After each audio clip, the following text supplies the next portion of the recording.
watches everything for me, but be patient with me. If you put it, I've got where I'm watching the chat, and if you put a chat in there and something in the chat on a question, let me know, and I'll be watching for that, and I'll be sure to answer that. So this month's webinar is case studies in nature photography, deconstructing common photography problems. I think about photography a lot, and I think about it all the time. It's my business to think about it.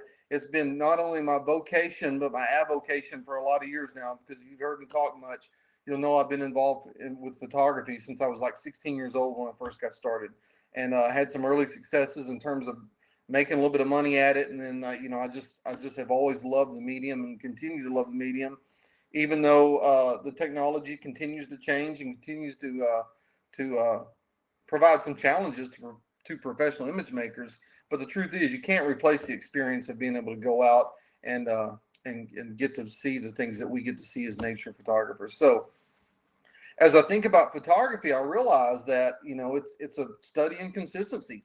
Everybody can take a good picture every now and then, but to be able to do it consistently over and over and over again, that's kind of what everyone strives to do. I think you want to see great scenes, you want to see memorable scenes and memorable things in nature, but you also want to be able to capture it in a reasonably good way. So again, I think that's the biggest challenge people try to overcome, is just being consistent. And so to that end, one of the things that I constantly think about and I constantly do uh, when it comes to the practice of my own photography is I really try to streamline things, and I really try to compartmentalize all the different scenarios that can happen while you're in the field, and know how to react to those various scenarios, because you know there's an infinite number of things that can happen in front of you when we're in the field. You don't see the same sunrise every single day. You don't see the same sunset every single day. Things are all dynamic in nature. That's why I don't mind going back to the same place over and over and over again, because things always change and things are different every time you go. And so, but the thing I have learned about photography is there's a certain set of scenarios that happen in nature photography that are universal, that happen all the time. So that's what we're going to talk about today. Deconstructing some of those common photography problems and how you react to them, or how I react to them in the field, to make you a more consistent photographer. And then at the end, I'll just talk through some recent photos I've taken. And then we'll have, again, Q&A throughout. So with that said, let's just talk about kind of some basics. How cameras see. It surprises me that this is one of the things that we used to learn all the time. I do another webinar that I've done one in the past, and I may be doing it again in the future as a repeat for the people who haven't seen it. But one of the things that I do this webinar called "What They Don't Teach in Photo School Anymore," and photo school is kind of a loose term. It's mainly the things people talk about on the internet. And one thing you don't see a whole lot of is people talk about how cameras see. The beautiful thing about cameras, whether you're talking Sony or Nikon or Canon or Olympus or whatever, or any other kind of camera brand that you may use, Fuji, that they're all calibrated the same way. And so if you pick up a Sony camera and you set a 1/500th of a shutter speed at f8, it ought to capture the exact same thing, and it ought to see the scene the same way, because they're all calibrated the same. It's like the difference between driving a Chevy pickup truck or a Ford pickup truck or a Toyota pickup truck. The windshield wipers may be in the same place, but basically all those three types of pickups work the same. That's how cameras are. And so cameras see an 18% gray, and that's just what their meters are calibrated towards. And so 18% gray, by the way, this gray square on there, depending on if your monitor is calibrated or not, that's what 18% gray looks like. It's that point that's not exactly black, it's not purely black, and it's not purely white. It's right in the middle. Now I could research further and figure out what 18%, why it's 18% gray, why it's not 50% gray. I'd have to just go back and research that. I don't know the answer to that. And so that's kind of the basis for how we start thinking about deconstructing photography problems. I talk about a lot. There's only three things the camera can ever do whenever you're looking at a scene, or the recommendations it's going to make. Because remember, when it comes to the cameras we use, mirrorless, DSLR, whether you shoot in manual, all manual, whether you shoot in shutter priority, or like me, most of my pictures are shot in aperture priority. Whenever you point a camera at the scene and the camera makes recommendations on what the shutter speed and exposure ought to be, there's only three things the camera can even do. It's either going to underexpose an image, overexpose an image, or get the exposure right. And whether or not it gets it right, it's all based around this 18% gray. We're going to talk about that a little bit deeper as we go along. So remember, if I say something, because I'll readily admit I talk in a lot of analogies and I give a lot of metaphors, and I have a Texas accent. I don't know if you notice that or not, but I do have a Texas accent. So if I say something that you don't understand what I'm saying or I'm not clear about, feel free to pop that in the questions. Be happy to answer those. And so some examples of 18% gray in nature is the northern blue sky about 20 degrees off the horizon. That's one of the things that you learned back when I first started taking pictures. And the camera I had was an old Vivitar camera, and it was all manual. In fact, the only reason it had a battery in that was to run the little simple, it had a needle meter in the middle of it. And so you had to set everything manually. And so you learned early on, and one of the things that would you could look, had a cheat sheet on the inside of the film boxes, if anybody remembers that, that would kind of give you exposure guides on what the exposure ought to be based on the lighting.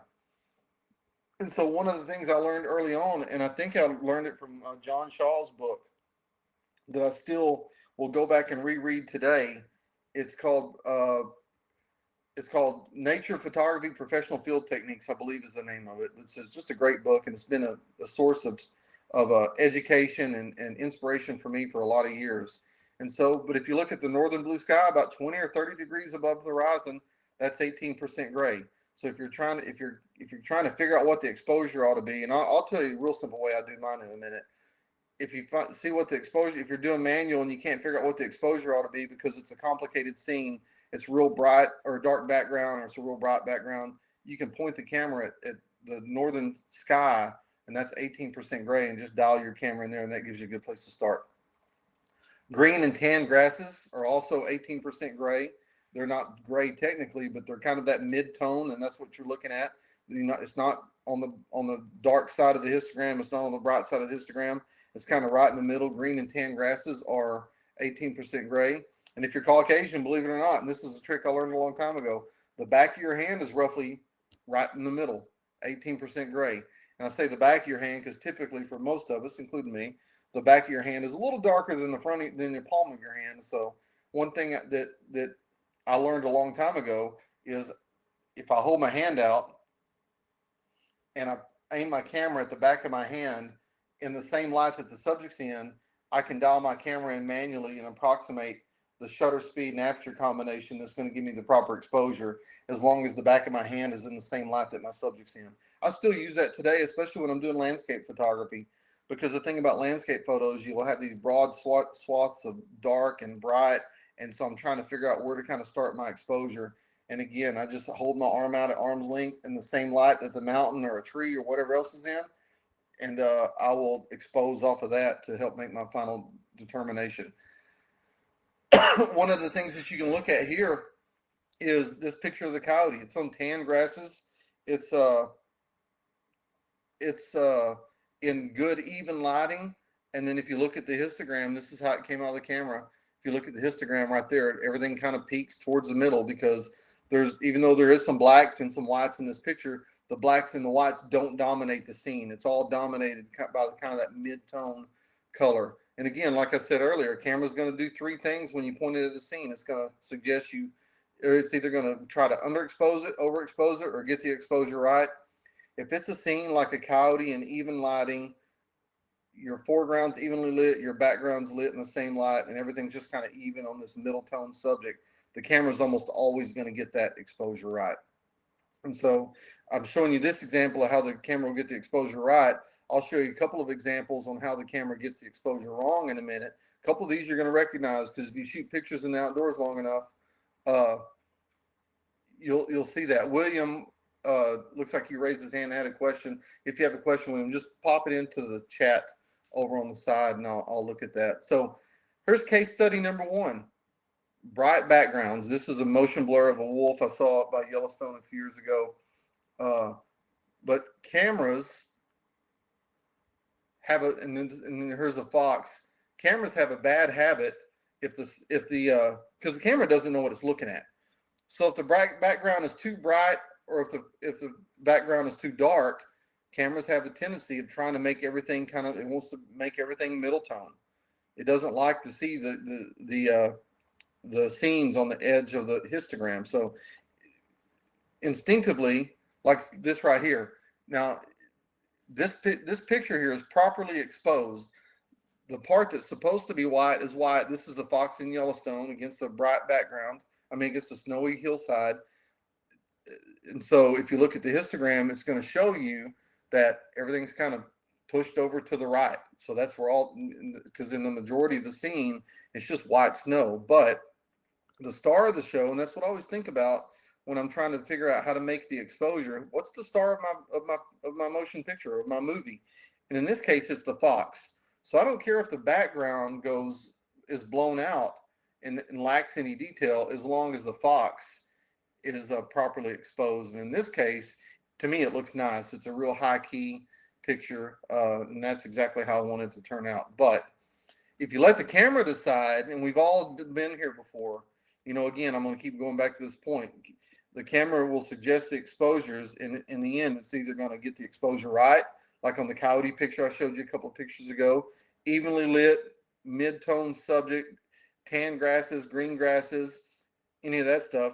It'll usually get it right, but it'll overexpose or underexpose. Well, in the case like this, when you've got a really bright background like snow, the camera tends to want to underexpose the image. So if we let the camera make all of our decisions and we have a snowy background, this is what the image would end up looking like. It'd be just kind of, the snow is gray, kind of muddy looking, and that's your hint.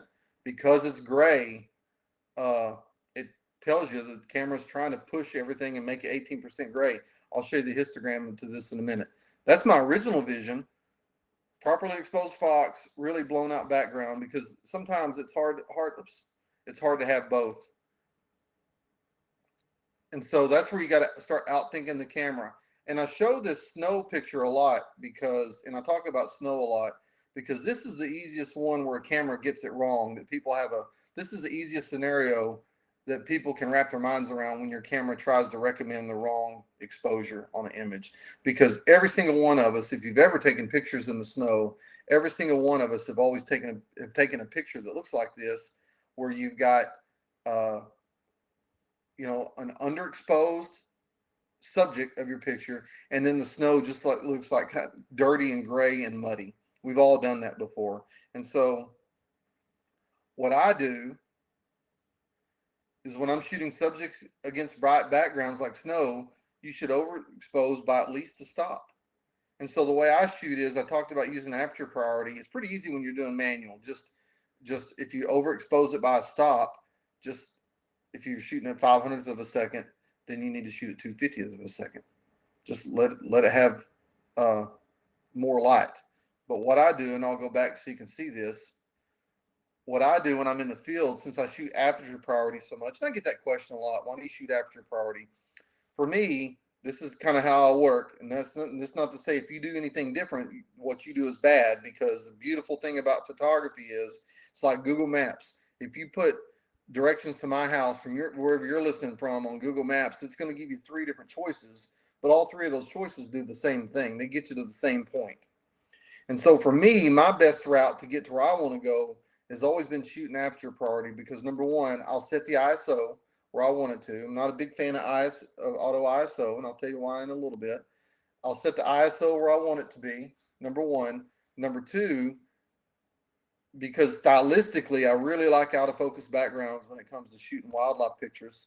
I set the aperture, and then I let the camera decide what the shutter speed is going to be.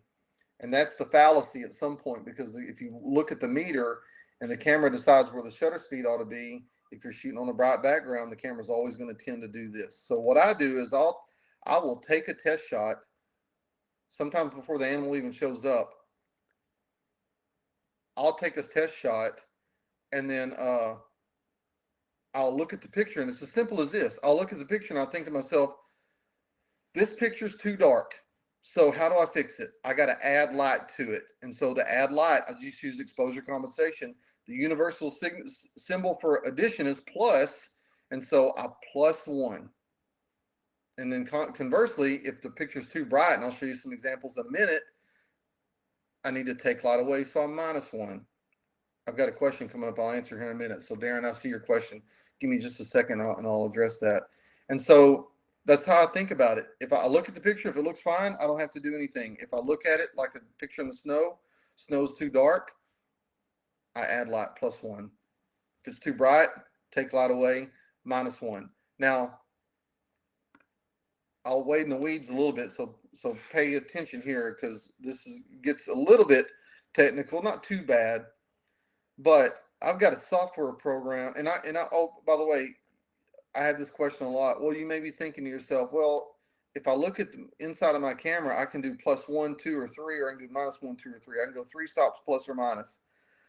Well, by using simple mathematics, I have determined that of the this is an estimation right now. I'm pretty close, but I'm not exactly right. But I've got a software program called Photo Statistica that I've analyzed all the metadata of every digital picture I've ever taken, and it helps me kind of learn my photography style by looking at just the rote numbers and the trends on how these pictures are taken. And I can tell you on most, well, I'll even say this. I can tell you on 85% of nature photography scenarios, 85%, that's what my data tells me, it's either +1 or -1. It rarely goes outside where you have to do +2 or -2 on exposure compensation, or if you're dialing in it manually that you have to underexpose 2 stops or overexpose 2 stops.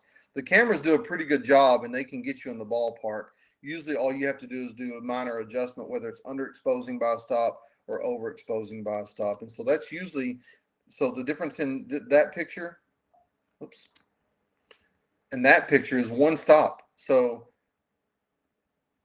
camera decided it should be that, and I realize it's too dark. I've got to go +1 on my, if you look at inside the meter on your camera, it'll say on there, it'll tell you where 0 is. 0 is what the camera thinks it ought to be, or you can choose to underexpose it or overexpose it a little bit.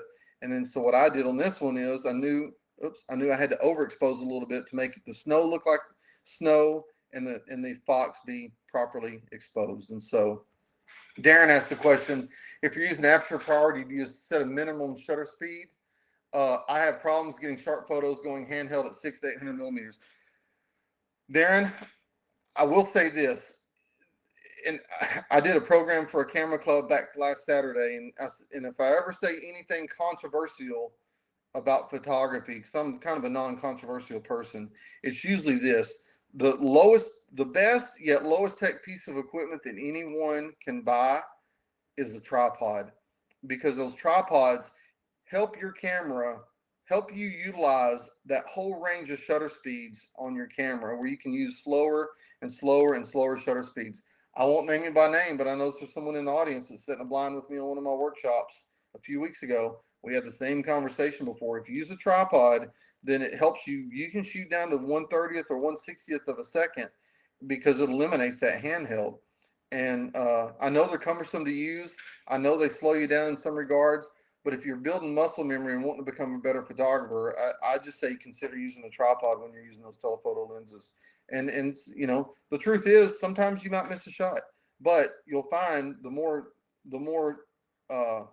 fidelity you have to your tripod, the more shots you'll end up getting, and the more keepers you have, because you almost can eliminate getting blurry photos by hand holding pictures now, or by trying to take pictures hand holding the camera. A couple more points on that, because that is a good point, Darren, and I'll cover this in sort of my approach. One of the things too, I'll tell you, is that I'll have people tell me, well, this camera body has 8 stops of in body stabilization, and the lens has 5 stops. That gives me 13 stops of stabilization. Well, when you're hand holding the camera, sometimes you may have 15 stops of shake. And so you can't outrun what that technology can do. By the way, that they list that technology, it's like the miles per gallon listed on your vehicle. That's under perfect conditions that'll do that. Now, we all know when you're driving a vehicle around town and stopping and starting and going slow or going faster, the 24 miles per gallon that we were promised ends up being more like 17 miles a gallon. I say the same thing about camera manufacturers. They'll say 12 stops of stabilization, but the truth is that's under ideal conditions. I don't know their testing protocols. I guess I could go look for that, but that's under ideal conditions. Well, you can give yourself almost unlimited stops of stabilization by using a tripod. And then the second point I want to make about using a tripod is I hate to say this, but it's true for me. It's true for everybody else. There's two things that come into play. Number one, if you're hand holding pictures or hand holding the big telephoto lenses for pictures, those lenses magnify every little movement. So you may can get by with it in the morning, but as you're out taking pictures all day, fatigue begins to set in, and you can't hold that rig as steady as you can at the end of the day as you did at the first of the day. So that's issue comes into play. Number two, whether we like to admit it or not, none of us are getting any younger. And when you hand hold a telephoto lens and you stand straight up like most people do, there's about 300 joints between your hands and your toes conspiring against you to hold that camera steady. Now, from a hierarchy standpoint, if you took a knee, you can hold it steadier. If you laid on the ground, that's the absolute steadiest way to hold it. But I still go back and say that a tripod is a pretty good way of hand holding. I mean, a pretty good way of providing stabilization that beats hand holding every single time, and will really help drastically improve your pictures. Because what you say there, Darren, is the same thing that conversation I had, 35 years ago with one of my early photography mentors. I would look at my pictures back when I was shooting film, and they were okay. They weren't great, but they were okay. And he looked at them one time and he said,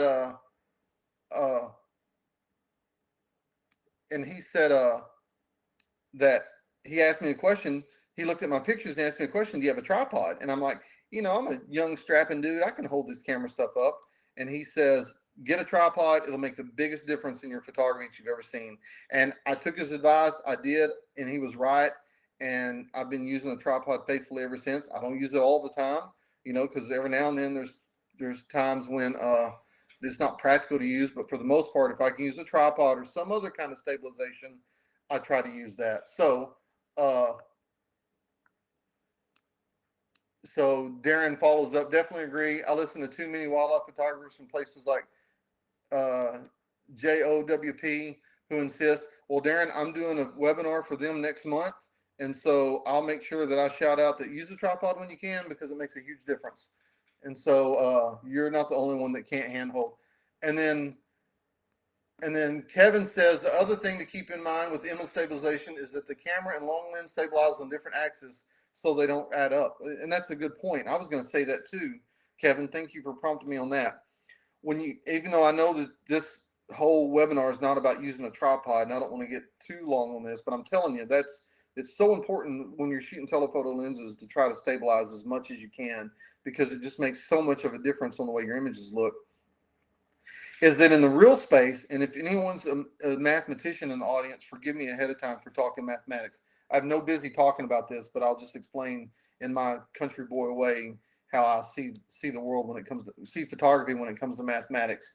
In 3D space, if you're hand holding a camera, you've got the x-axis to contend with, the y-axis to contend with, and then the z-axis where you're moving in and out from your plane in space. When you put a camera on a tripod, it controls at least 2 or 3 of those axes all the time for you. Whether, if you've still got it kind of loose, 2 or 3, the x-axis and the z-axis is controlled for you. And so it just helps that camera work for you better. If you want proof, I can't hardly shoot. If you shoot like a motion blur image of an animal running, let's say it's a bison or a coyote or whatever, I've never had much luck getting the eye in focus on the animal when I'm handheld, because too much of me is moving trying to keep up. You put it on a tripod where the x-axis and the y-axis is somewhat controlled, or x, y, and z-axis are all somewhat controlled. It makes a world of difference on how successful you can be on those motion blurs. And then Peggy said, have you found that smaller the object is in relation to the whole picture, the more overexposure you need? Like a small bird on a wire might require +2 or +2.5. Yeah, sometimes that's the case, Peggy. If you're shooting at a small bird on a wire and you've got a big sky behind it, that definitely makes a difference on how the camera sees the scene. because you can spot meter. I usually don't try to spot meter. I try to set my camera with as few of things I need to change each and every time. I feel like that helps me build consistency.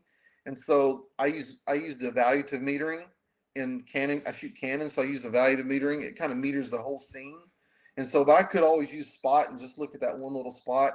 But then this is me. If I change it to spot, I'll probably forget to change it back at some point, and then I'm messing up other pictures. So I usually just try to work it all pretty simple and pretty formulaic, like we're talking about here. Those are good questions. Keep them coming. And so as we go through more case studies, we talked about that on overexpose. That's plus one. That's plus one stop of exposure compensation. So here's the tech specs for this image we keep talking about. 1/2500th of a second. The camera would have recommended 1/5000th of a second. f5.6 ISO 320. You know, when I say there, I shot it with an aperture priority, then dialed in a plus one exposure compensation. That's pretty simple setup. And I know that people look at the ISOs I shoot. I usually, it's kind of an old school way of thinking. I usually try to get it as low as I can. I know there's denoise built in Lightroom now, and I know there's denoise that you can buy through Topaz and other sources. And I'm not anti-denoise necessarily, but I am kind of me because I take so many pictures and I've done the math. If you've ever watched the other webinars I've done, I talk about the math of post-processing and how much time just accrues over the years. And I try to find ways to just cut out some of the processes that I do, so I'm not spending as much time doing post-processing. And I found out if I can shoot at lower ISOs and not have to run something through denoise, it makes up the difference. It looks like this, and I know the numbers on this. I can show you. If I shoot 100,000 images a year, which I shoot more than that, if I can figure out a way to save 4 seconds on each image in the post-processing part, and 4 seconds is a pretty conservative number because it's probably higher than that. But if I can figure out how to conserve 4 seconds, because any kind of denoise process you're going to do is going to take more than 4 seconds. Any kind of cropping or color correction you're going to do is going to take more than 4 seconds. But if I can figure out a way to save an average of 4 seconds across every image I shot this year, that saves 111 hours a year. 111 hours a year. That's 2 3/4 40-hour work weeks a year that you save just by trying to get it right in the camera. Now, I don't always get it right in the camera. Sometimes I have to go and use denoise, or the circumstances don't permit me shooting at low ISOs. But my point is, when I tried my best to get it right in the camera, and so I don't have to worry about doing it in post processing, just trying to save some time. Ramesh says, I guess 5.6 is wide open for this lens, but is there a sweet spot for the f-stop or how to find it? This lens, and I didn't put that on there. This was shot with a Canon 500 millimeter lens. It's an f4 lens, and I shoot it with a 1.4 converter on it a lot, which makes it 5.6. I like shooting wide open on those lenses, but I think technically that lens, and you can look on the internet because people have done these tests to show you where the sweet spot is on the various lenses. So Ramesh, I know you use Nikon. I would just go online and where your particular lens, and someone has done the test and shows you Digital Photography Review. I think they do a lot of tests. dpreview.com, where you can look at those lenses and figure out where your sweet spot is and where it's the sharpest. Case number 2, dark backgrounds. So the opposite of bright backgrounds, dark backgrounds do the same thing. This barred owl was here on my property when I took this picture. Well, I'll show you a picture of that in a minute. I got ahead of myself on that one. But this is a picture of a mule deer up in Colorado. It was backlit early in the morning, and every time it would breathe, you could see the steam coming out. And so if you look at the histogram, it's the opposite of what we saw in the snow picture. Instead of everything being pushed to the right, everything's being pushed to the left when I shot this picture. And so, but if I let the camera decide, I'll show you the difference. That's what I thought it should be. But if I let the camera decide, that's what the camera would decide right there. Again, what you notice is, if you think about the picture of the fox in the snow from earlier, and if I let the camera decide there, it made all the snow look gray. it does the same thing here, but in the opposite. All the dark areas in the shadow area of the scene, it makes them all go, makes it try to pushes it to gray. And so again, that's what I thought it should look like. Right here is what the camera thinks it should look like. It's making it more and more gray because these things are calibrated to 18% gray, and so that's what it's trying to do. And so it's just the opposite. When you're shooting against dark backgrounds like deep shade, you should underexpose by at least a stop. Translated, that's -1 stop of exposure compensation. So I look at the picture, I think to myself when I shoot it, that image is too bright. I've got to take light away, so I'm minus on my exposure compensation. Again, you can do that using exposure compensation if you shoot an aperture priority, or you can just double your shutter speed if you're shooting manual. So in other words, you can keep your f-stop the same. If you're shooting at 1/500th of a second on manual, then this would be a 1/1000th of a second because we're letting less light in. So we're making the image darker by one stop. And as I mentioned earlier, one of the things that I've looked at on the math is it's almost always -1 or +1. Not all the time. 85% is the number I came up with.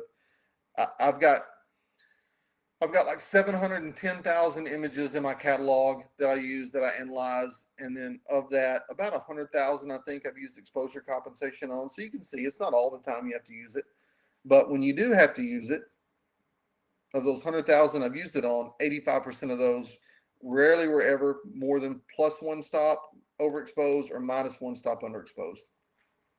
And that's really helpful to use when you wrap your mind around those simple concepts. And when you're in the field and trying to react to it, something instantly, like this mule deer standing there. Because when I saw him, when he walked up, I didn't know how long he was going to be there. It might have been there. He was ended up being there about a minute. So we had plenty of chances to dial it in. But because I knew that it was going to be dark background, camera's going to overexpose it, I had to -1 stop of exposure compensation because I knew it wouldn't be more than one stop. I dialed that in, took a quick shot, looked at it, and knew I was okay, and just kept rolling with it. And then you can see there's the tech specs there. That was shot with the same 500 millimeter lens. I've had that same 500 millimeter lens, 500 millimeter f4. It's the original version of that lens that Canon's made. I am from a business standpoint, if any of you guys are business owners, you know this to be true. Can't always control how much money you make, but you can almost always control how much money you spend. That lens I have is a great lens. It's I've had it for a long time.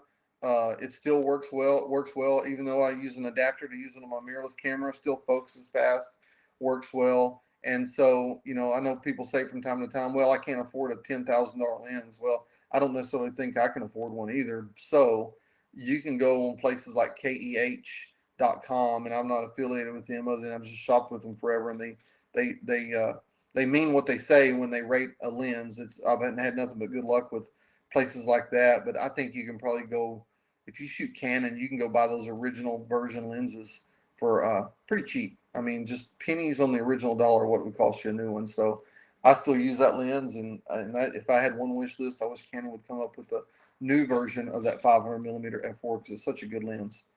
So here's the barred owl on my property here, because in the dark backgrounds don't always mean shadows in the background. In this case, it was a cedar tree. The first picture I took was looked like it did on the right. Now all I did was re-edit these pictures to show you the same picture side by side. But if you look at the picture on the right, the camera would made it too bright. So it just first glance, the shadows in the background in the tree are too bright. The leaves of the tree, if you know what these eastern red cedars look like, are too bright. But most egregiously, you start to look at the feather there and you see that you're losing some feather detail. And so because of that, because it was the dark background dominated, I knew the camera was going to overexpose, so I'm -1 exposure compensation.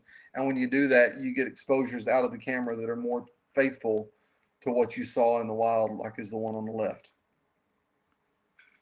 Same way here. This is on my property, on my wetland. This egret catching crawfish. These things are backlit, and so I'll tell you something cool about this picture in a minute. But got a dark background, white bird on a dark background. in dark water, so that tonal, those dark tones tend to dominate the picture. And so the camera tried to overexpose it, but knowing that was going to happen, well, I had to take a couple of test shots. But once I did, and I realized that I had to underexpose by a stop. You see the picture on the left, which looks a lot more faithful, a lot more feather detail. The shadows in the background look a lot better because, again, the camera just tries to make it gray. Now, one thing I want to point out, it's kind of a cool story about this. When I was out taking pictures of these things, fishing for crawfish in my wetland, these egrets fishing for crawfish in my wetland, I kept noticing these like paper plate sized discs moving around in the water with it. And I finally realized those are turtles. And so I thought I was witnessing a brand new behavior. And this is where sometimes the easiest answer is the best answer. And I wasn't thinking about that. So I'm postulating that these turtles and this egret have some kind of cooperative hunting arrangement where they'll swim around on the bottom and then they will kind of scare up the crawfish, or either that or the bird follows the turtles around as they're scooting around on the bottom because they help scare the crawfish up. And I'm thinking of all these things that were happening. Well, I finally figured out what it was. These turtles, and you can see his head right below that, and down in the water below that egret's beak. There's 4 or 5 that would hang around this thing, and what would happen is they weren't helping it fish. Every time it would catch one, they were just hanging around as scavengers to catch the bits that it would drop out of its mouth. But it's still pretty cool to see all that play out that day. But yeah, you can see his little turtle head there. Case study number 3. This is, to me, this may be one of the most important lessons you can learn. The other stuff we talked about, 1 and 2, you can, if you want to, and you don't mind all the post-processing, the cameras will most of the time get it close enough that you can fix that in post-processing. But case study number 3, which I guess in a way you can now, but I think the beauty of photography is trying to solve these problems beforehand so you can accomplish it in the field. I mean, to me, it's like when you play golf. I'm not a big golfer, but I used to play a lot more than I do now. When you're out in the playing golf, one of the I thought fun things and the challenges of playing golf was figuring out where you're at on the course and trying to figure out what club is going to work best to help you achieve your goal. I still think the same thing about photography. I like the process of figuring out what lens do I need to use, what f-stop will I get to get the backgrounds that I need. But one of the things that you can't overlook when you're taking particularly wildlife photos is think about the backgrounds. That is so important to the way your overall subject looks. And you can even look at it another way. And I tell myself this all the time: don't be lazy about the backgrounds, because the backgrounds really matter. They're an integral part of the picture. Like this dune sagebrush lizard here. If I had to estimate, the lizard itself only takes up probably maybe 30% of the frame, maybe less than that, maybe 20%. So you got foreground and background that take up the rest. And so the backgrounds play a huge role in how your pictures look and how they're perceived. And so I do this. I try to pre-visualize what a background may look like in an image and position myself accordingly. Here's the tech specs on that. 1/1000th of a second, shot that at f8. And that's a 500 millimeter with 1.4 ISO 400. And I actually didn't use a tripod on this one. I had a beanbag on my pickup truck because I realized these birds, they call from fence posts. And if I kind of slipped around out in the country slow enough, I could catch these guys singing from the fence post. And so that was my tech specs there. But what I mean is, when I think about the backgrounds, this is something you can commit to memory. The further the subject is away from the relative background behind it, and you can practice this at home with a teddy bear or whatever else and practice this technique, and it's so easy to figure out. But a short relative distance between the subject and the background, you'll have less of an out of focus background. And so as the subject is further away from the background, so to speak, the background becomes increasingly blurry. So you don't have to have a 500 millimeter f4 lens like this to get this kind of effect. I have it in here with me. I'll show you. Canon came out with a cheap 800 millimeter f11 lens, and I bought one because it was so inexpensive and I wanted to try it out. You can accomplish kind of backgrounds like this, but you got to be really careful when you do, and you have to be thorough and think about the background. So one of the things I always do when I'm trying to sort of design pictures in best case scenario, I always try to think about the background and how far in relation the background is from the subject. Now, when you're working with wild animals, you can't always control it, but sometimes it's not a matter of trying to reposition the animal. A lot of times it's a matter of repositioning yourself, because I see this a lot when you lead workshops in places like Yellowstone, for example. You'll be out there taking pictures, and you'll see 40 people taking pictures of the same bear.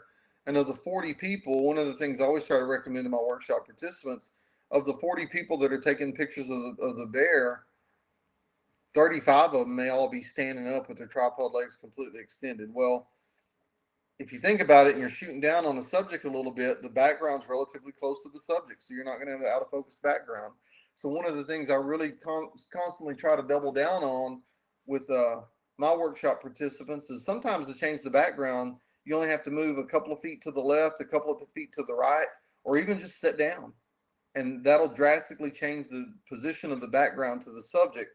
And then you can start accomplishing uh, backgrounds that look like this. To me, because to me, and I know it's all taste, that's perfection. When you can get a background that's just, you know, it's there, but it's just a beautiful out of focus area like that, where the subject really pops off the image. That's how you do it. So always think about the backgrounds.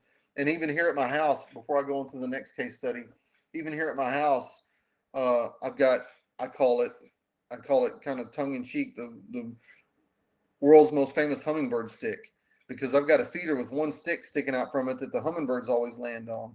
Well, that's positioned there for a reason, because where the stick is, the trees in the background are 100 yards away. And so if you're close to the subject and you focus on that stick, the background just blurs. No matter what lens you're using, the background just blurs beautifully out of focus. And so case study number 4, cloudy days. I've told people before, if I had my wish, my best day would be a couple hours of sun in the morning, a couple hours of sun in the evening, and then the rest of the day it's cloudy, because I love photographing on cloudy days, because you get that good even light, makes the colors real kind of deep and saturated, and I just love the way it looks. And then, it also helps out when you're trying to do stuff like running water, like this waterfall here.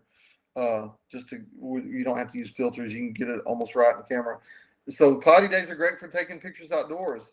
But the one trick, eliminate the sky. And I've got this waterfall picture here for a reason, because it was composed in a way where, even though you can see a little sliver of sky in the upper left-hand corner, it's mostly obscured, because if you include the sky in a picture during a cloudy day, the sky will suck all the color out of the image. It'll mess with your exposure. And so it makes you work a little harder to think about compositions, but it's that working harder and thinking about compositions instead of just pointing the camera and pressing the button that makes you a more consistent photographer over time. And so if you just think about that all the time, and you can see here more overcast days like the little waterfall in the Smokies there, or this was taken on my property here, just driving around the Hackberry Farm one day, and there's flowers in bloom. And so just try to eliminate the sky, change your think about backgrounds. Again, this all goes back to the last case study. I'm always thinking about the backgrounds and trying to put something in the best light, so to speak. And that means just moving in front of stuff. So sometimes, like even in this picture of this is on a ranch out in West Texas. I just like the scene for some reason. I like the windmill. I like the stink gourd that's growing on the ground in front of it. And so sometimes you can either do this in the camera or post process. This was actually done in the camera, but I do this more post processing now. Is I used a graduated neutral density filter. If you don't know what that is, think about on the windshield of your vehicle how it's tinted up top, but it gradually goes to clear. Well, these graduated neutral density filters do the same thing. And so sometimes if you include the sky, you can do a technique like that to help eliminate that. And so a lot of times, especially if you travel out west where you've got so many sunny days a year, which brings us to our next case study, is if you have uninteresting skies, like just solid blue skies with no clouds in it, they're also great for taking outdoor pictures. And the one thing I try to do is eliminate the sky as much as I can. It's the same thing. It works in the opposite. So if you look at this composition, these are the Monaghan sand dunes out in far west Texas. Sun was coming up. I had nothing but blue skies. So the skies were the most uninteresting part of the picture. And so what I try to do in that case is, just like I would on cloudy days, eliminate as much of the sky as I can. So just recompose where you can find an interesting foreground object. And for me, it was the ripples in the dunes, where you can find an interesting foreground object and just try to eliminate as much of the sky as you can. And again, these pictures that you're seeing in this presentation today, other than being cropped for uh, just making them fit on this slide, they're like how they came out of the camera. And so you can see here, and I get where I do that automatically. You're cheating the rule of thirds a little bit when you do this, because technically the rule of thirds would run across the top third of this. So because the sky, again, is the least interesting part and the foreground is more interesting, I just try to eliminate the sky out of the picture. Another thing I do too, and this was out in, I think this was out in Teton National Park. You just try to find something more interesting to put in the sky. And my choice here was to just get low with these aspen trees and those golden, the contrast of the golden leaves against the blue sky. And so that was a stylistic choice. I could have stood back and still took pictures of the golden leaves against a blue sky, but the sky again was the most interesting part. And so I just try to change my perspective and change my composition to do that. And then this is another thing I found out that people you don't hear a lot about, because when I first started taking pictures, everybody talked about how to take pictures of silhouettes. And so that was pretty common practice of the day. But silhouettes are beautiful. Some may argue that they're overdone. I really don't think they are, because a great silhouette works pretty great. Like I think this picture of this crane flying in is one of my favorite silhouettes I've ever taken. But the thing you got to do is you just got to understand how the camera works. And they're really easy to create. And what I tend to do is, since most morning or evening skies are mid-tone, as long as you can get a lot of the sky in the picture, it's kind of the opposite of what we talked about when the sky's uninteresting. But in the mornings, when you've got a lot of color in the sky, and you may have even clouds in the sky with color, if you want to create a silhouette, just do the opposite on your composition. Include a lot of sky in the picture. Just like this one here of this elk bugling. Had a great sky. This was in the evening, and the bull was actually standing in the shadow of a mountain, but you could see the clouds changing in the background. So I composed it where I had a lot of sky in the picture. And usually if you have a lot of sky in the picture, the camera can get it right most of the time. If you try to dominate the picture with elk in this shadowy hillside, the camera would tend to overexpose it. But because the sky dominated so much of the image, and the sky is almost always mid-tone, it's really a non-thought. You just aim the camera, compose it correctly, and then you're able to get these kind of dramatic silhouettes like you see here. That was shot with a 500 millimeter lens to really accentuate the size of that sun. That was on a ranch near where I used to live, and I'd always wanted to shoot a picture like that, and there we have it. But again, I've got more sky in the picture than I do foreground. But when the camera tries to expose for the sky like it did here, it automatically makes the foreground subjects go dark like this. So it's pretty easy to do. Any other questions so far? I'm going to show you a few more pictures, and then we'll wrap it up for the day. We've had a lot of good pictures coming so far. Again, this is kind of a blue sky composition here. We talked about it. I tried to eliminate as much sky as we could. We had some nice little clouds over the mountains here, but you got to ask yourself, who's the star of the show? The sky wasn't the star. It was the mountains and the reflection of the mountains that were the star. So I just composed it where you could get all that and eliminated as much of the sky as I could. With the wide angle lens, you can do that just by zooming in or just changing your position or whatever. And so to circle back to the point I made earlier, really the whole thought is just being, the whole point of consistency is just thinking about these concepts I've showed you, and thinking about them each and every time. I don't, if you've ever heard me talk photography in the past, or if you've ever been on a workshop with me before, I really try hard to make the whole process simplified. And I don't just do it for the workshop participants, because I'm not trying to insult anybody's intelligence at all, but I try to simplify it first and foremost for myself, because I found out the more simple I can make it and the less I have to think about in the field, the more consistent I am over time at getting good pictures. I mean, it's just the fact of the matter how my brain works. So I was on a workshop a couple of weeks ago, and I told the lady that said this after the fact, I said, I heard what you said about me, but I take it completely as a compliment when she said that, Russell hardly ever changes anything on his camera. That's why he gets such good pictures all the time. And she was right. I mean, I kind of said it the same way almost every single time. I don't vary much from that because it's just less I have to think about. These cameras we have they'll do a whole lot of things. And I know how to do a lot of stuff on my camera, but the fact that I reset it each and every time, kind of the same basic way, means I'm not having to second guess myself on down the line when I'm taking pictures. My basic settings are always the same. Start usually between 4 and 800 ISO typically. I shoot on aperture priority. I've got my lens wide open, and that's sort of my basic setting all the time. And then evaluative metering, and if I need to change anything from there, I do. But that's sort of my default setting, that every picture starts there. And if I need to change anything, I can. Because, again, on the same workshop, this is why Russell sets his stuff pretty basic every time. Because the next morning, we're out after shooting star trails the night before. We're out the next morning, and I go to take a picture of the very first subject of the day, and I hit click, and then it doesn't click again. And so I forgot to reset my camera from the night before. Darren says he recently started using the memory functions on my dial, and it's been a bit of a game changer to me. Yeah, that is a good way to do it. You can use the custom functions on these cameras to dial that in. That's a good suggestion, Darren. I appreciate that. And so I'll just show you a few more recent examples, kind of talk through them in the context of some of the things we talked about earlier, and and and and kind of show you how it all fits together. These are all pictures I've shot since the 1st of May, and these represent pictures I've actually shot on 2 different workshops I did. This was at Redlands Ranch.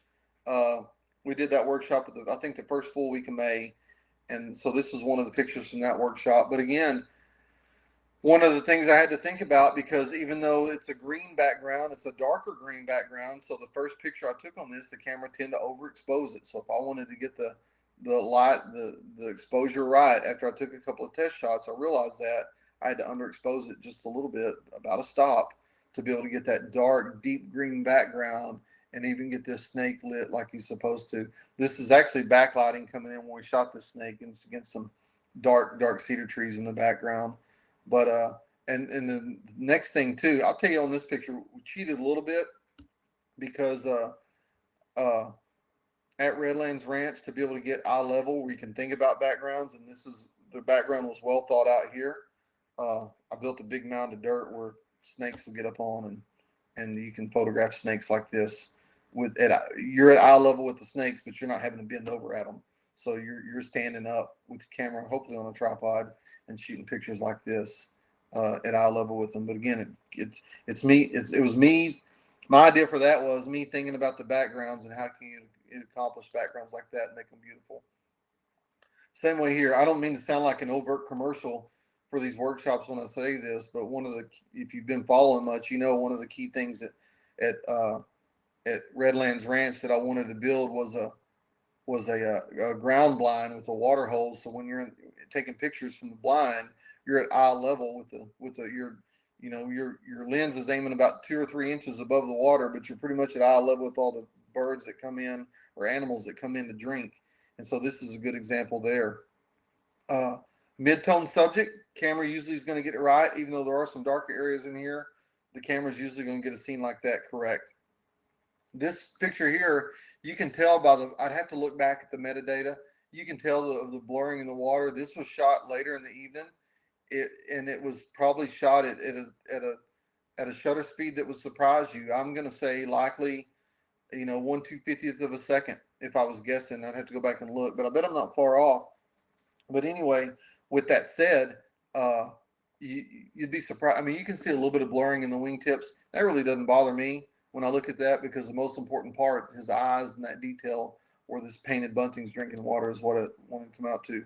Now, this is where, whenever I'm shooting pictures, this is sometimes where it throws me. I'm not, just to be up front, is whenever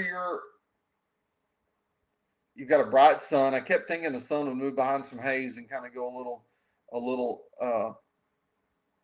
less bright, but it would stay bright all through the time it was setting. But this is Western Oklahoma, by the way, where we were at. Uh, and as the sun was setting, I was trying to get this exposure right. Now, the natural thing to do would be to do an HDR, but I was trying to kind of get that sort of Smoky Mountains look where, there's a lot of dust in the sky that day, and I like the thought of layers upon layers upon layers. And so, because the sun so dominates the scene, one of the things that I tried to do was I had to do was underexpose it because with all the bright sun, it tried to overexpose it. But that's just to me, that's just good field craft where you realize that you take one picture and you again, if it's too bright, you need to underexpose it. Me just changing the settings and kind of going through the motions until I finally got it right. I didn't take a lot of pictures that look like this, but the half dozen I got looked like I wanted them to, and so I was pretty happy with that. One of the things too is, as an aside, another piece of field craft that doesn't get taught anymore is, and I talk about this a lot, if you want your sun or your moon to look a natural size in your pictures, shoot them at 200 millimeters. Now we see in 50 millimeters, and so, but if you shot the sun set shot like this in 50 millimeters, the sun will look like a little speck on the horizon. And so to make it look kind of life size like it does to your eye when you're looking at it, and I don't know why it works this way, but 200 millimeters is your sweet spot. Anything more than that, sun starts looking abnormally big. Anything less than that, the sun starts looking abnormally small in your scene. So that was shot at 200 millimeters.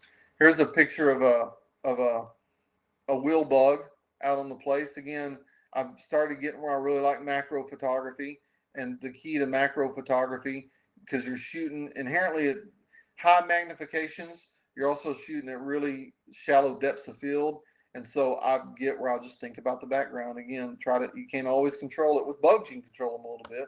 Just kind of wiggle your finger and move them around to some degree. Be careful what kind of bug you're poking that But these little guys, they're deadly to other bugs, but they're friendly to people. So I just kind of moved my hand on one side and he moved to the other side of the leaf. And then I was able to take a picture with him like this. Again, keeping the background in mind, trying to design the background that I want. And this is a common still life that you see. This is on our Redlands Ranch, just of a turkey feather laying in the flowers. You know, again, from this one, you may be thinking, what does this have to do with anything that we've done? We've talked about already. Well, one is I knew a scene like this to me just looks beautiful when it's backlit, and so the sun was kind of behind some trees back here. So the sun's coming in from the direction we're looking in this picture. And then one of the things I encourage our workshop participants to do is think about the background. If you stood up and shot that picture and shot at a down angle at that feather, because the feather's only a foot off the ground is relatively close to the feather. And so just by changing your position, all we had to do is sit down and shoot the feather from more at eye level. The relative position of the background to the subject changes. It gets further away. The trees in the distance get relatively further away from a straight line distance as you're looking at the feather. All of a sudden, the background, instead of being messy and cluttered, just becomes, to me, beautiful, and it really helps that feather stand out because of just you took the time to think about the background, and it's really that simple. And I'll wrap this up for you in a minute. I'll give you a guess, but I'll go ahead and answer since this is a one-way conversation. First time I took this picture, the camera overexposed it, and the reason why it did because you can see the dark green background in the back, and so to get the proper exposure, because the camera wanted to overexpose it, I had to do -1. And I'll wrap all this up for you in a minute. This was at another workshop, so this was a little bit of modification we had to do. These black chin hummingbirds were drinking from this prickly pear cactus, and first couple of shots, since they're backlit, they just didn't look good. So I actually was able to bring a reflector in and reflect light back into this to kind of bring it all. But a mid-tone subject like this, there's nothing extremely dark or nothing extremely light. Camera gets something like this right all the time. And then this is the last one I'm going to talk about, and then I'll kind of wrap some final thoughts and wrap some things up. But this picture here, prairie dog, black-tailed prairie dog calling. It's to me, this checks all the boxes. I was sitting down when I took this picture, so I'm barely above eye level with this prairie dog, but the background is nice. And the reason why the background's nice, again, because if I was standing up shooting down, if you think about a straight line distance from you all the way down to the prairie dog, the distance between the background, the ground behind the prairie dog, and the prairie dog is a pretty short distance. All I had to do is just to sit down, and when I did, the relative background moves further away, and the further you get the background away from the subject, the more blurry it's going to look. And so, by shooting a picture like that and thinking about the background ahead of time, the background takes care of itself. Then all I got to do is wait on the action to start, like this prairie dog barking like he is here. And so this, for me, this picture kind of checks all the boxes. It's got some action. It's beautifully lit. It's got soft morning light. The background looks nice. It's razor sharp focus. And again, you can take pictures like this if you've got if you've got the 2 to 600, I think, that Nikon makes, or Sony makes. I think 2 to 500 is what Nikon makes. 2 to 600 f6.3 that Sony makes. The 1 to 600 that Tamron and Sigma make that so many people use. I think that's a f6.3 to 7.1. You don't have to. My point is, you don't have to buy a 500 f4 or 600 f4 or an 800 f5.6, a really expensive piece of glass to accomplish this kind of look in pictures. The main thing is think about the backgrounds and move yourself accordingly. Again, practice this concept at home. Take you a teddy bear, set it on your back deck, put it in front of a house plant, take a picture, and then at the very same settings, move the house plant further back, or use your shrubs in the back as the background, and see how much difference it makes just by thinking about your backgrounds ahead of time. Again, it's not. Sometimes you can't control what the background looks like, but when you can, sometimes it's just either moving left, moving right, or in this case, sitting down and taking this picture. So to wrap things up, I got a couple more slides I'm going to show you, but to wrap things up, just a couple of takeaway notes. Really, for consistency's sake, when I go to take pictures in the field, I do the same thing every time. I analyze the scene, I think about the background, and I think about, if I take this picture right now, will the camera overexpose it, underexpose it, or get the exposure right? What's it going to do? And if I think about those three things, that helps me kind of build my solution to my problem that I've got in front of me. The problem is how I'm going to take a good picture of what I see in front of me. And that's just, and really, I know that sounds really simple, but that's what I do. If a lot of it's muscle memory. You've got to just look at scenes and understand, like, this is a mid-tone scene of this prairie dog. Camera's almost always going to get it right. But the only caveat you have, and it's a simple caveat, is whether the scene's a dark scene, like dark brush or shadows in the background, or if it's a bright scene, like a bright sky, or if it's or if it's something on snow. And then that's pretty easy to kind of wrap your mind around. And then from there, it's like the old shampoo instructions: wash, rinse, repeat. And that's how I build consistency over time. I do the same things, and I try to do them right over and over and over again, to the point it's all muscle memory and it's all consistent, and then I can build the consistency in my photography. I know that sounds really simplistic for me to say, but take it from me, it's the absolute truth when you look at it that way, because it is. And so that's why I encourage you to get out, take pictures. Technology is great, but nothing can replace being out, doing it over and over again, and learning how to deal with these various case studies that we've talked about today. So with that said, I want to encourage you to stay in touch. There's one of my website address. The other one y'all have is hackberryfarmtexas.com. That's sort of my workshop site. But russellgraves.com is my other site I use. That's more my business to business site for the customers I use in the editorial and commercial photography I do. Russell@russellgraves.com. That's my email address I use. Feel free to stay in touch. Sometimes I can't always get back to you immediately, but I always return emails. It may take me a day or two, but feel free to send me an email if you have any questions about anything. And then if you're looking for a great workshop, I added a couple new to Hackberry Farms. You'll be getting a notification about that tomorrow. And then by Friday, I'm launching my 20. I'm buttoning up a couple of details, launching my 2025 destination workshop schedule. So if you're looking for a cool place to go and want to go learn photography and have a really, really good time, be looking out for that this week. And then again, Instagram or Facebook. Follow me anytime you want. And with that, if no one, I don't see any other questions coming in. And if no one has any other questions, I'll see you guys next time. Thanks, Alan. I just got your uh, message. Oh, there we go. There's a few coming in. Thanks, Darren. Appreciate it. Uh, thanks, Ed. Ed says, presented in a way an old brain might be able to remember it.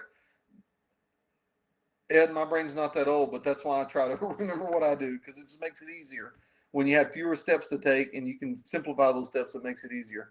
But I appreciate you guys listening in, and I'll see you next time. Thanks a lot.